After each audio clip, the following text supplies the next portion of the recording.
Hi, this is Jack Stanley, and I wanted to talk about America's Forgotten War. You know, it's an interesting thing. You never ever hear about the Filipino American War from 1898, more or less, into 1902. It's interesting. You never hear about this.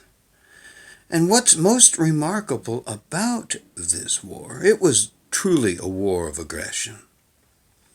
Now, we might call it a conflict, but indeed it was a very bloody, ugly war. Let's go back into its history so you can understand, because you know something, you really don't hear about this at all.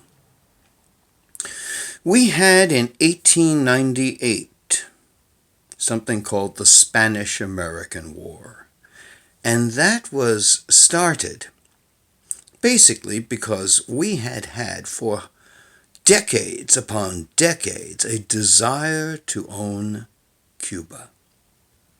And Cuba was a short distance from the United States.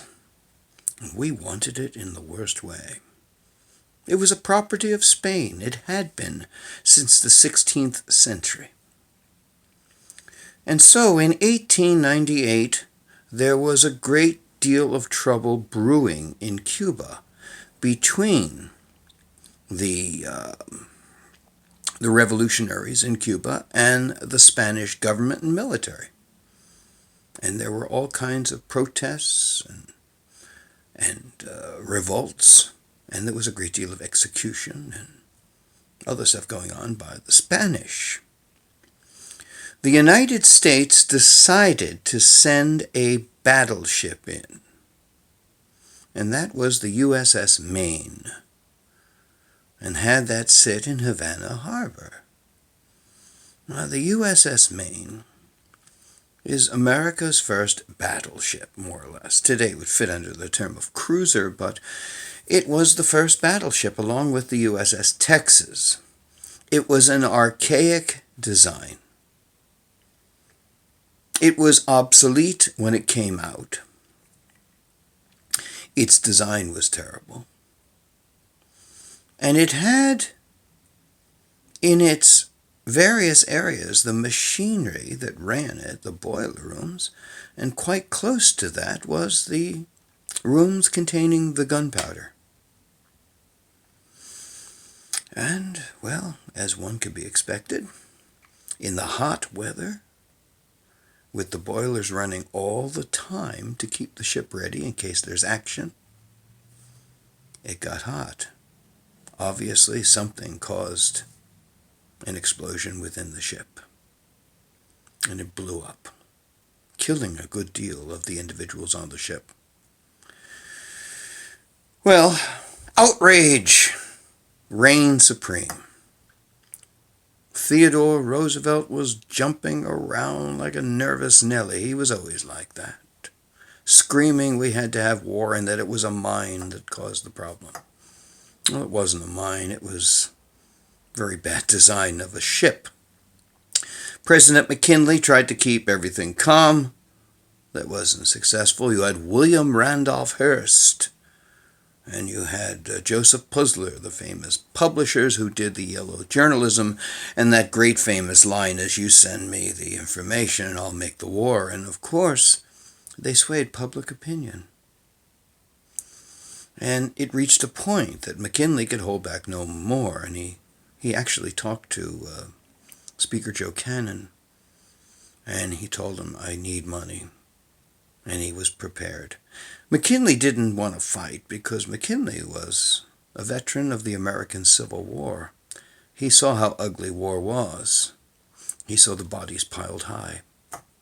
He just didn't want to see it again. But he couldn't sway public support. So finally war was declared, and, well, let's just put it this way. The military conflict was quick. It made the careers of Theodore Roosevelt. In fact, Theodore Roosevelt basically based his entire career on the Spanish-American War and the Battle of San Juan Hill, which he was never on, by the way. That's another story altogether. And, of course, the war was won pretty quick. In fact, John Hay, the Secretary of State, said that it was a splendid little war. No wars are splendid. Well, the war ended in 1898, shortly after it began. You had the Battle of Manila Bay in the Philippines. You had the battle in Havana Harbor, excuse me, in which basically our Navy defeated the Spanish Navy, which there was no contest. Everything was fine. And you know something? If you look at your history books, this is where it ends. But there was a lot more going on. We were becoming an imperial nation. And Spain ceded over their control of Cuba to the United States, Puerto Rico, Guam, and at the same time, the Philippines. And this is what I want to talk about because, you know something? This is where the history stops. Admiral Dewey, for those of you who know who he was, he's the victor of Manila Bay. There was really hardly any loss of life. And our Navy totally destroyed the Spanish Navy. Once again, there was no contest. It wasn't that we were so good. It was basically they had wooden ships, they had old ships, they had ships in the crews that were not ready. And at that point, there was a freedom fighter for the Philippines, for the Filipinos, I should say. His name was Alconaldo, I believe. And he met with Admiral Dewey, and Admiral Dewey said that we're working for your freedom. And he said, my word is good as law. Alconaldo was a little naive. He took Dewey at his word. Dewey was somewhat of a pompous fool at times. And eventually the word from Washington was, cool it, don't say a thing to him. Because it turns out that the United States was not looking to grant the Filipinos their freedom. That Dewey's words in saying that we're working toward your freedom really was not true. It's interesting that to this very day, the Filipinos celebrate Independence Day. It was nothing in the way of a Filipino independence. It was nothing of the sort. In fact, the United States decided to take over the Philippines, which the Filipinos were not at all in agreement with. And this is where the war starts. We invaded the Philippines. And it was an ugly war for almost 4 years. In that war, about 4,200 American soldiers were killed. About 20,000 Filipino combatants were killed, and over 200,000 Filipino civilians were killed. Now, the whole effect of this operation in taking over the Philippines was this. We had pushed Spain out, and we said that we are going to Christianize the heathens. Well, I'm sorry to tell you, but the Spanish had done that 300 years earlier. It's really a stupid comment. And so, the end result is this. We had this war that was started by the American government in 1898, the Spanish-American War, under the administration of William McKinley. We went from being a standalone nation to an imperial empire. Big difference. We took on 4 new territories, as I mentioned. The Philippines, Guam, Puerto Rico, and Cuba. It's interesting to note the racist nature of the Americans is this, that the Americans were all for freeing the Cubans.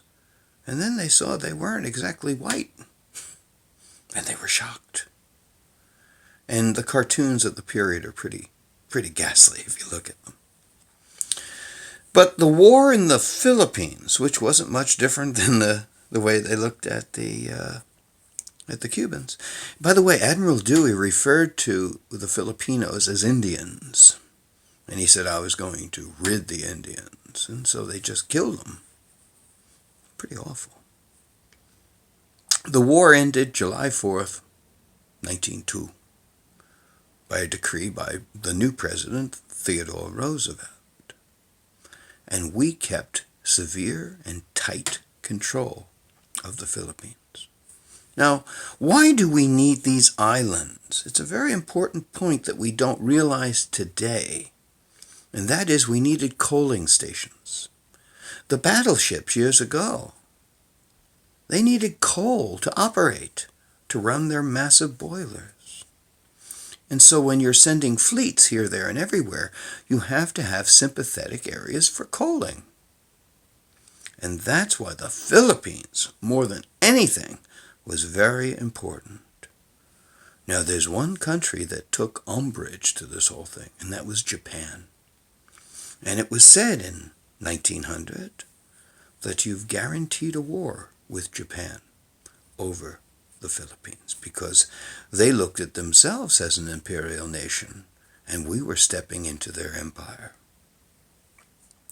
And of course, as time went on, we understood that that would be the truth. But I wanted to talk a little bit about this horrid war, this war of conquest by the United States against the Philippines. We fought against Spain to free them, and we took them over, and they never did get self-rule and freedom until 1946. An important thing to think of. And when you do your research and study, students or adults or anyone talking about the Spanish American War, remember the Spanish American War was just the opening act of what would become the Filipino and American War, which would rage on for 4 years. Part of our history we never ever hear about. And part of the whole story of conquest and imperialism, which was very much the want of the 20th century. Thank you.